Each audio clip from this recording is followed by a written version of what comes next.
Hello everyone and welcome to the very first official Magic Madhouse draft. We are in a Shadows over Innistrad Swiss, so I play 3 rounds. Spoilers. I'm Adam of Under the Hood. I'll be your host for today. And this is our somewhat colour biased first pack. Has someone told Fabrizio Anteri about this? So let's see, we have a Synprodder. I like Synprodder. I've never played with it. I've played against it. Found the experience thoroughly unpleasant, which probably means it's alright. We have a Topplegeist. I love this card.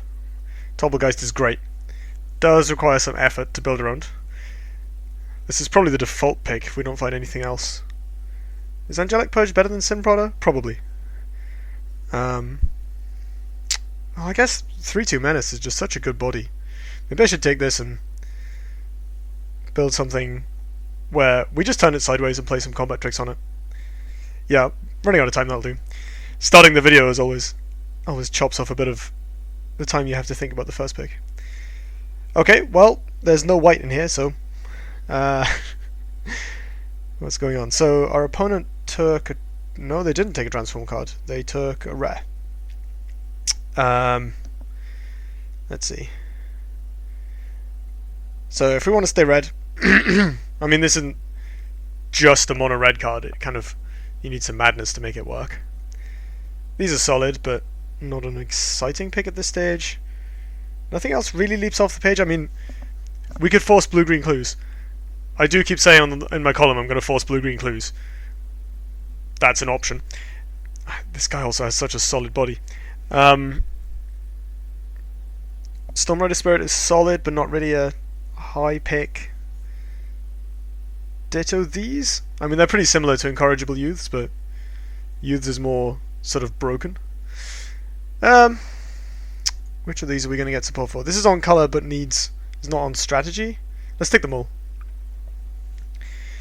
Well, here's a Byway Courier for that sick force. Here's a Stensian Masquerade for that madness deck someone is going to build and crush us with.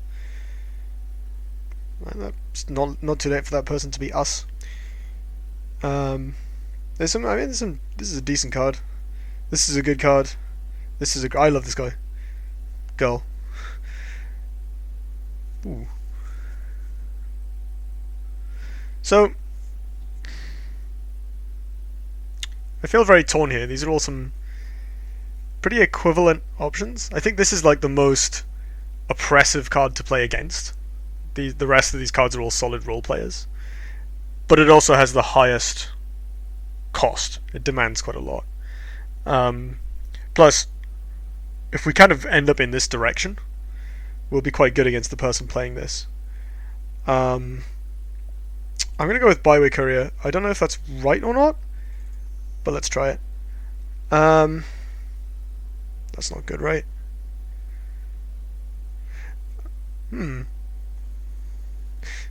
So, people keep talking about this being, air quotes, the best green common, which seems like a very strange thing to say for what is essentially a nice cantrip. I think we could probably use some more ways of talking about cards, rather than saying they're just good or bad. I mean, I've been struggling with a lot of these picks. It's actually a very interesting set of packs we've seen so far, because there's no real ranking of quality in a set like this. I mean, this is a great card when it's enabled. I'm not sure it's so exciting without, especially as it's double black and we don't have any black yet. Maybe I meant to take this, because nothing else in here really excites me. I mean, there's a Trail of Mystery. I guess that's pretty exciting, but we could LSV it up. Oh, this card is very good. Solid value, solid grind. I mean, it's probably not great if you're not playing black, and that looks like it's putting us into 3 colors. This is the only green card. That's not very exciting. This is the second Indulgent Aristocrat we've seen. I don't know if that constitutes a signal. I mean, we've already passed a lot of the good vampire deck stuff we could have gotten. The red might be drying up here. This is humongously exciting. I guess a lot of people have come out and started talking about how the Naya colours are the best ones. Let's just nab this for now. If we end up going in Delirium direction, whoop. Do we take the challenge? Maybe? I mean,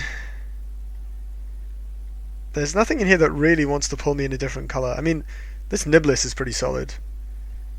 I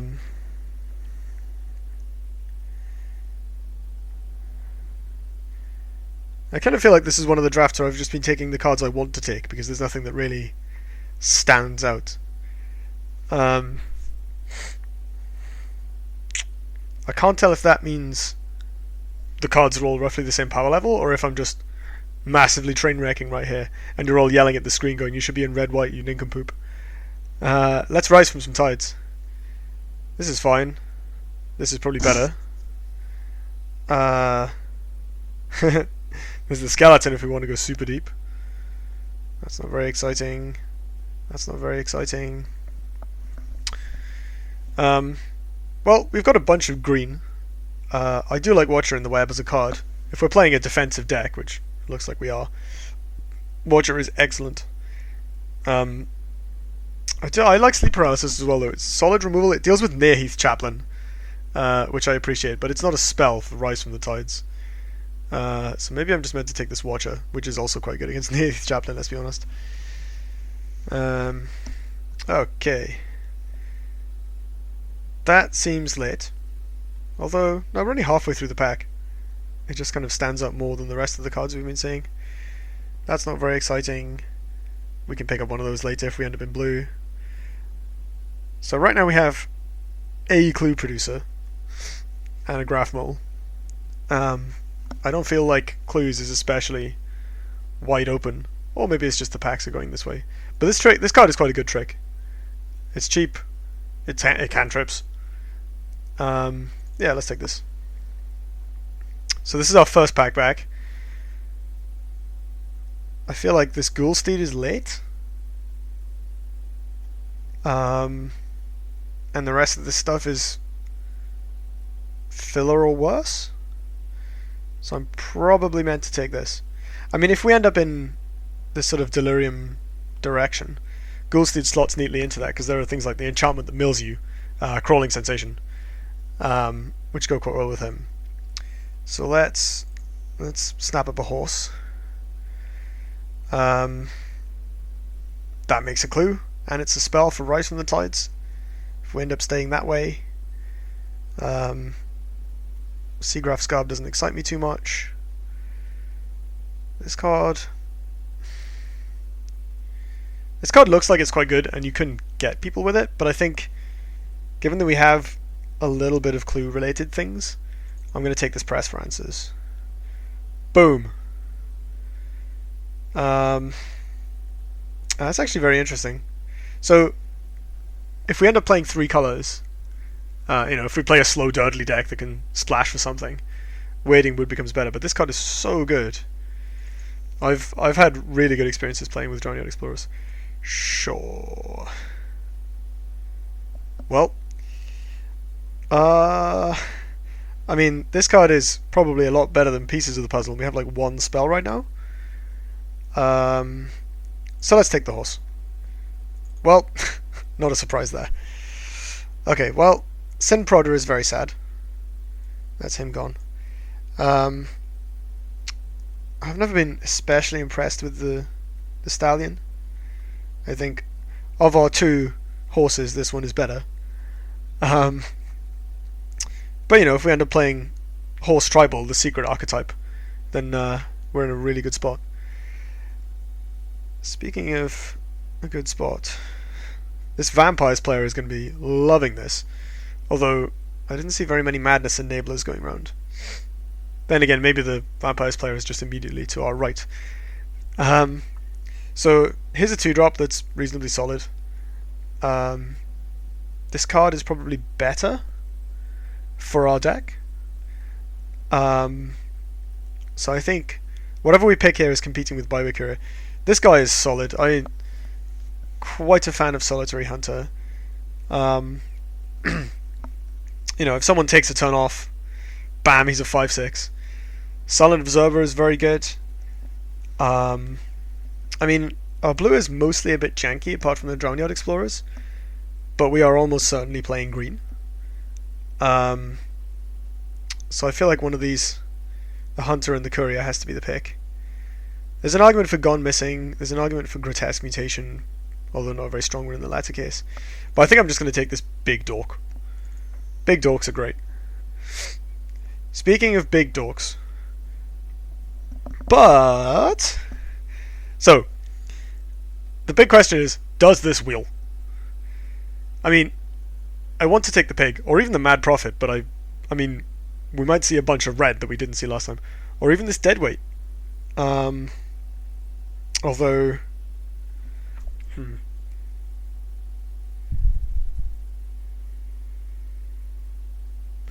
I think this is the part where we have to pick a strategy.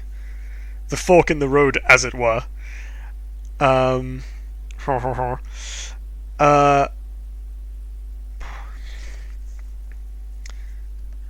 would love to hear, after the fact, what you guys think I should have done here. This might wheel.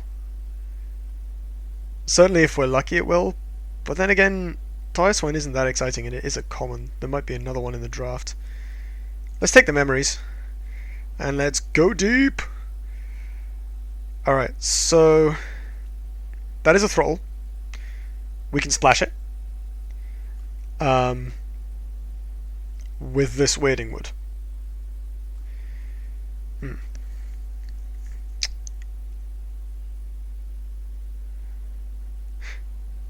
I want to try this card out. I haven't played with it, but it's been better than I expected when I've played against it. I don't think we have quite enough cheap creatures for Loam Dryad, although Loam Dryad is itself a cheap creature. Actually, maybe I should just take this, because we have the Fork in the Road and the Vessel. Yes, I'm going to take the Stoic Builder. Boom. No. That's exciting. This might come back, actually. There's some good meat. So, I mean, I think we might struggle to get the Sleuth through. We have a press for answers, but nothing really exciting in terms of removal or... I guess it's quite good with Confront the Unknown, just because it has prowess. And it is a 2-drop, which is pretty useful against the pile of aggro decks that is the kind of default behavior of this format. So I think I'm going to take the Sleuth over the land. Yeah. Accomplice is great. There's a second builder. There's another throttle. Kind of black is looking like it's more open. This is pretty good to mill off of Vessel of Nascency, but I don't think it's good on the splash. You know, splashing a 2/2 for 2 is not exciting. We have 2 transform cards. This is great if we get there, otherwise a bit dead. Stoic Builder is great if we get another Fork or some more mill enablers. We only have a couple at the moment, so I'm kind of tempted by this splash option, because we're going to need to be able to interact with something in the opponent's deck at some point. What have we got here? Cheap Flyer, potential finisher / delirium enabler.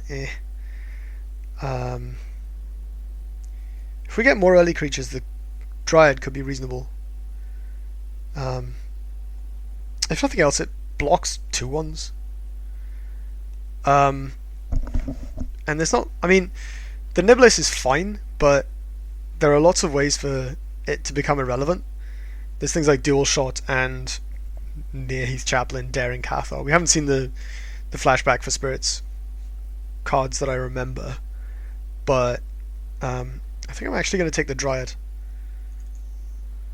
Here's a 2-drop. Here's probably a better 2-drop. That is pretty late, actually. As is this. Counter spells are good. I feel like we don't have as much madness as we could want. I think I'd rather kind of firm up the deck, especially as we just took a Loam Dried. I think I'd rather have this resilient blocker.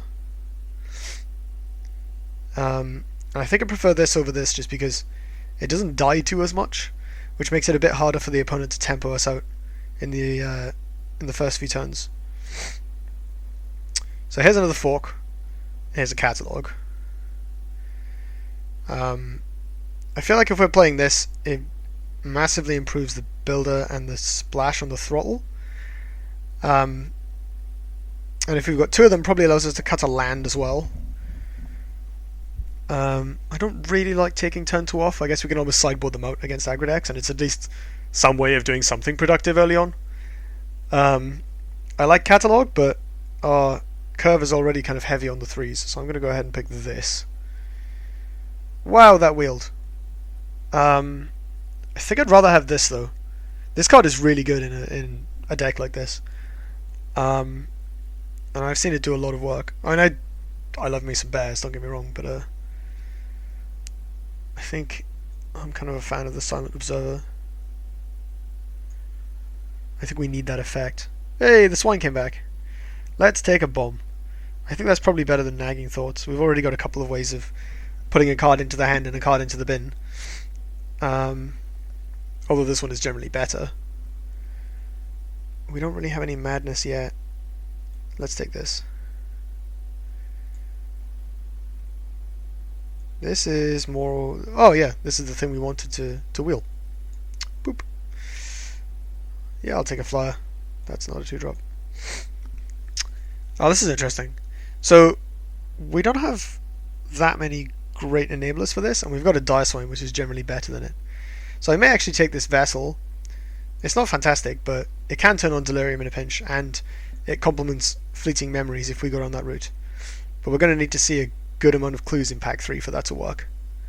We don't have very many just yet. Come on, Tireless Tracker. Let's do this. Well, that's solid. This is great. No, this is very splashable. Youch. That's fine. That's fine. Actually, this guy I quite like. This is fine. Decent sideboard card. Slam the Stranger, I think. Whoa! So are we just 3 colours now? What else is here? There's a Gloom Widow. There's this thing. There's some mediocre stuff.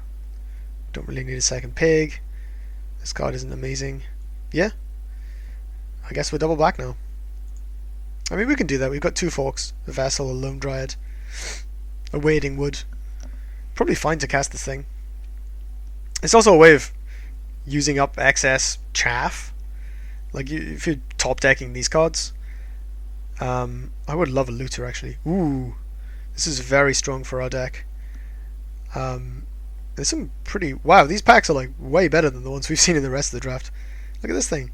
Great, great, great, great, great, great. Solid bodies all around. And, you know, a couple of really premium cards. These two are pretty respectable. I'm definitely taking this. As well as being a great early blocker, it doubles up on any clues we do manage to get. A second copy of Fleeting Memories. Wow. At this point, I think we just want the Stitched Mangler. We're probably moving towards a more traditional control deck with some bombs and some Durdle. We have a few large creatures. I mean, this might come back. It's not that likely, but because I don't unless we've been unlucky, I don't really feel like there've been a whole lot of clues in the draft, which might just mean that someone's taking them. There's also this. It is entirely possible to deck yourself with a deck like this. Maybe we should just take the Epitaph Golem, much as I like Stitched Mangler. Yeah, let's do that. This card is also a big... Oh, yes. Really? We have to take this now?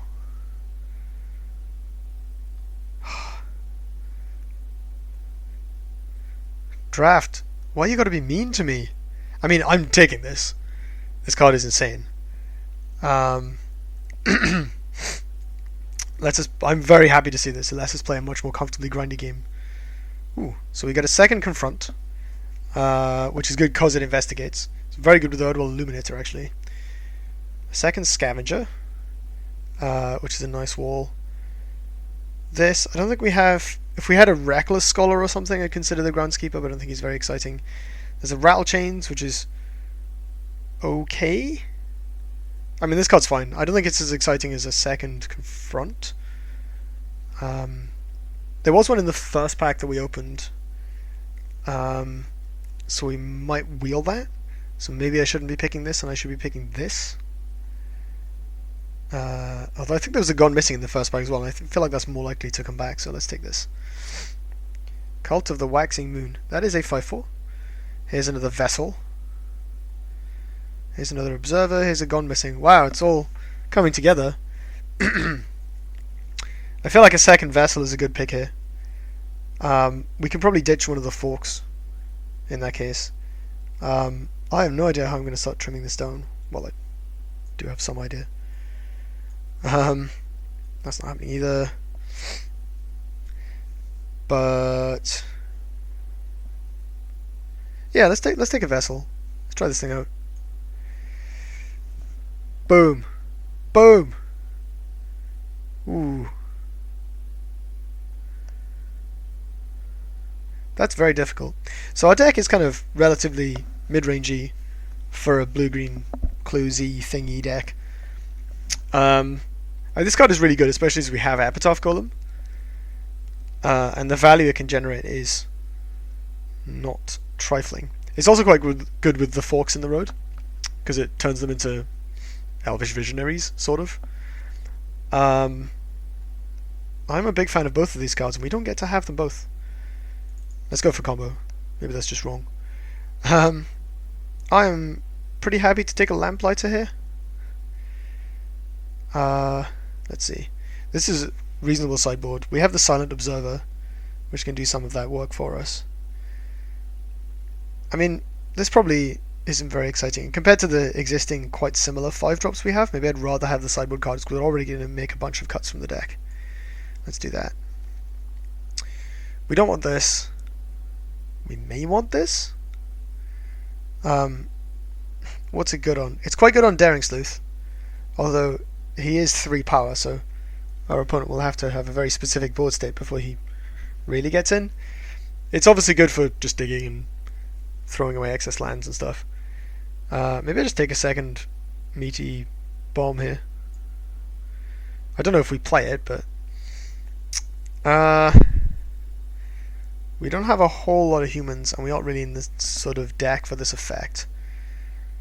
So I suppose I'll take this, but I don't think we'll play it. Well, it did wheel. Let's do it. Sure. Sure. Groundskeeper actually gets better now that we have Crawling Sensation, but probably not better enough to actually play it. Okay, so you come out. It's kind of... Oh, we can't group the creatures separately yet. I think you come out from the main. I think this card is so good that we play it, but I may be wrong. Double black is a real cost. Okay, so we're looking at making a bunch of cuts. With 2 Vessel of Nascency, I feel like we don't need the Fork in the Road as much. 3 2-drops, maybe the Loam Dryad isn't quite as good as it could otherwise be, but we can sideboard her in against faster decks.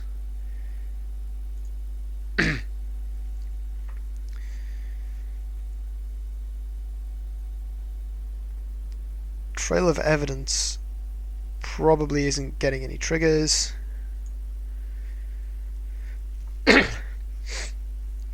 So we do have a whole bunch of ways to pass the turn in this deck. Like this Vessel.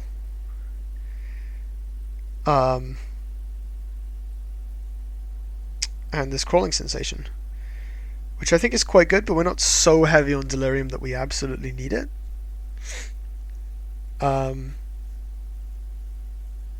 It does enable the kindly stranger very easily,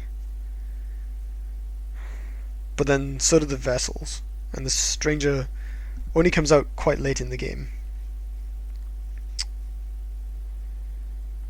Yeah, we don't need this, I think.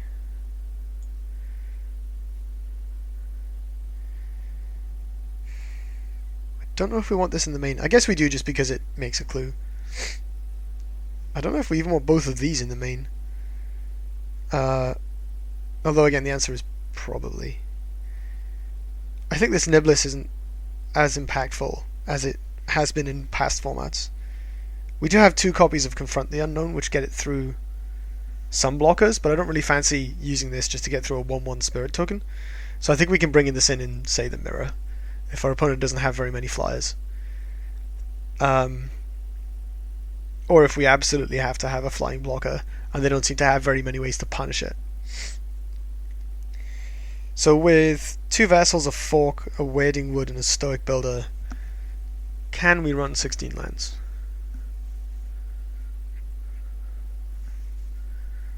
Or are we just meant to cut? No, I don't think we're meant to cut this with double Fleeting Memories in the deck.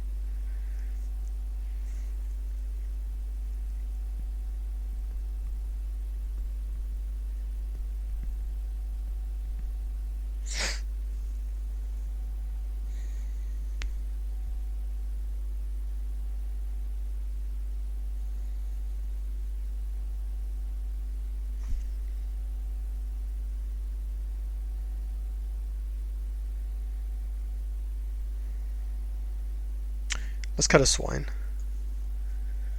That's easy.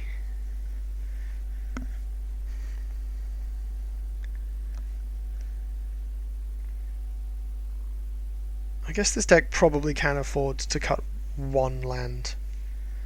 No, I lied, because we still need the double black for the Elusive Tormentor, so we need 2 swamps. Actually, this is far too greedy, isn't it? I mean, we have some land hunting, but double black, especially now that we've cut the second Fork and the Dryad, that's I don't know, I kind of want to make a pun about how that's going to prove elusive, but there's no way that joke is ever going to actually be funny.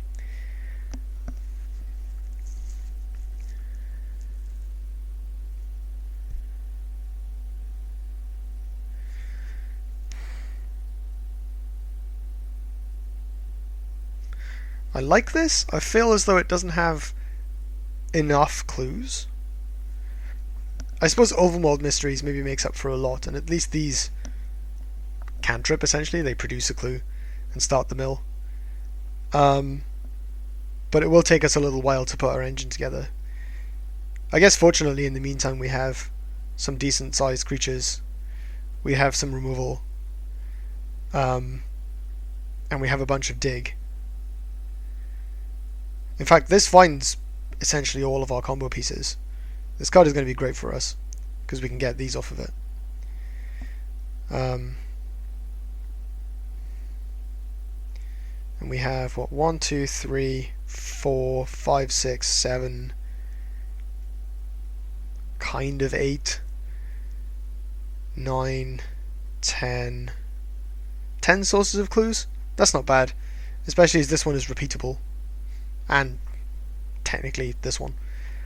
Yeah, that seems fine.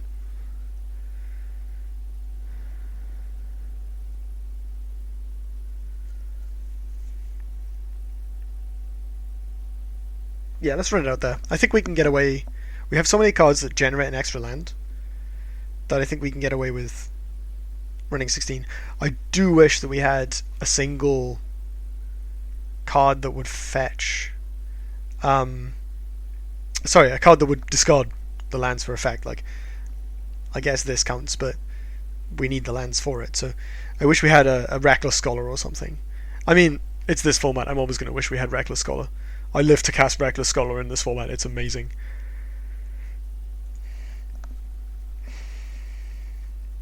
I don't think that's how you mana base Magic Online. Down to one of these. I don't want to run that few islands. I think I'll go to 9, 1, and 6. Does that add up? Yes. We do kind of want an island on turn 2, but it isn't mandatory. We have plenty of other ways to spend that mana. Yeah, this'll do.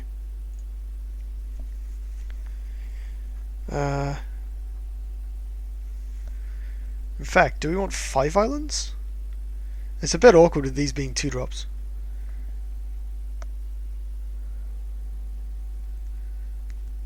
Benefit of hindsight, I probably would have taken one of those veteran Cathars over this guy.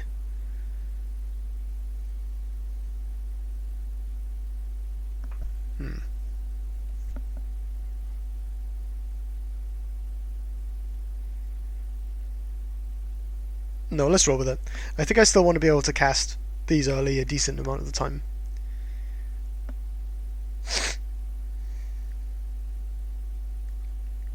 Let's do this. I will see you in round 1.